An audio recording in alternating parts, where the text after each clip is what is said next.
As the long shadow of World War II loomed over the international community in 1945, nations worked to create an organisation to help prevent another conflict with such devastating consequences. And for 9 weeks in the spring of that year, delegates from 50 governments gathered to draft the organisation's founding document, the United Nations Charter. It is now my duty, my honour and my privilege in the chair to call for a vote on the approval of the Charter of the United Nations.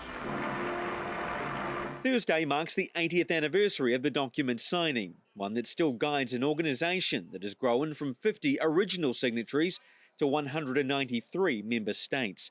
Among its 19 chapters, the Charter says the purpose of the UN is to maintain international peace and security, to develop friendly relations among nations, and to achieve international cooperation. I think just the sheer longevity of the Charter, keeping in mind that, the League of Nations and the relevant documents to that lasted only 20 years. 80 years is a very good track record. But also the fact that you actually now have more countries which have voluntarily signed up to the Charter and accepted that is another endorsement of the veracity, validity of the Charter.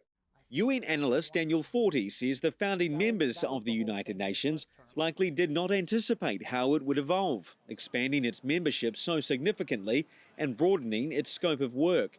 And while many conflicts have occurred since its creation, he notes that there has not been a third world war, which after all was the very reason the UN was founded. And in that sense, one could argue that it is very successful. You have the great powers around the room dealing with matters of war and peace. But, and at the same time, it's fostered a degree of international cooperation, not only on international peace and security, but on development and human rights that in many ways far exceeded what the founders of the UN imagined 8 decades ago.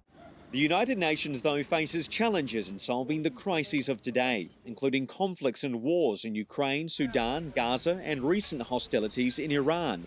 Some experts say that the Security Council's permanent members need to take greater responsibility for living up to the Charter's goals and intentions. Daniel Forty adds that most diplomats would agree reform of the Security Council is needed.